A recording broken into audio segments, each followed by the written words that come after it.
को नहीं निकालने की अनुमति थी, उनका भी रिजल्ट सामने आ गया। अब ऐसे में अभ्यर्थियों का क्या रिएक्शन है और इस पर क्या कार्रवाई की जाएगी आगे? देखिए शुभी, इसमें कोई शक नहीं है कि बीपीएससी ने काफी स्वच्छ तरीके से इम्तिहान लिया था, लेकिन रिजल्ट में इस तरह की गड़बड़ी होगी किसी ने उम्मीद नहीं की थी। और ये गड़बड़ी नहीं है, अब ये घोटाला की श्रेणी में आ रहा है, क्योंकि हमारे पास जो एविडेंस आ रहा है वो कहीं ना कहीं चौंकाने वाला है। सबसे पहले तो 1 to 5 बीएड का रिजल्ट दे दिया गया। रिजल्ट अगर दिया है तो डॉक्यूमेंट्स वेरिफिकेशन के दौरान वो जो अभ्यर्थी है वो पकड़ में नहीं आए।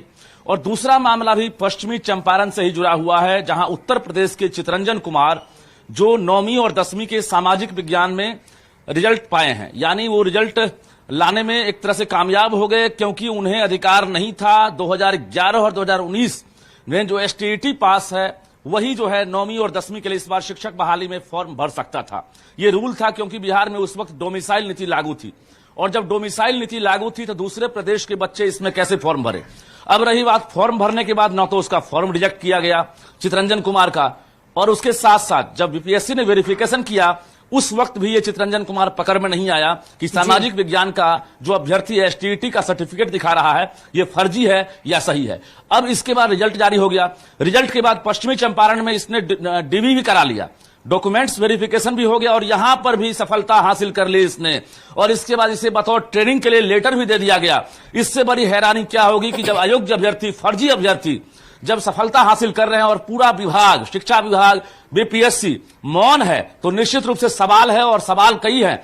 गणित में अगर बात करेंगे, एक साथ सीरियल नंबर से जो है 40 से 45 अभ्यर्थी सफलता हासिल किए हैं, वो भी हम खुलासा करेंगे। इसके साथ साथ सामाजिक विज्ञान में हमने गड़बड़ी का खुलासा किया है। कंप्यूटर साइंस में बिना स्टेट पास और बिना बीटेक डिग्री, बीसीए डिग्री वाले को सफलता मिल गई, ये भी सवाल है। तो कई सवाल हैं, और हम इस सवाल का जवाब बीपीएससी के चेयरमैन से उम्मीद कर रहे हैं, शिक्षा विभाग के एसीएस के पाठक से उम्मीद कर रहे हैं, और जो तथ्य सामने आ रहा है इस तथ्य वाकई रजनीश, जो शिक्षक अभ्यर्थी हैं उनका भविष्य अवधर में ही नजर आ रहा है, क्योंकि उनको जो उम्मीद थी बीपीएससी से, शिक्षा विभाग से, वो उम्मीद पूरी नहीं हुई। लेकिन रजनीश, क्या हम ये समझे कि क्या इसके पीछे भी, जैसे एग्जाम लिया जाता है उस दौरान एक गिरोह सक्रिय हो जाता है जो चीटिंग करवा सके, और इस तरह के गिरोह होते हैं, लेकिन क्या इस गड़बड़ी के पीछे भी कोई गिरोह सक्रिय हो सकता है?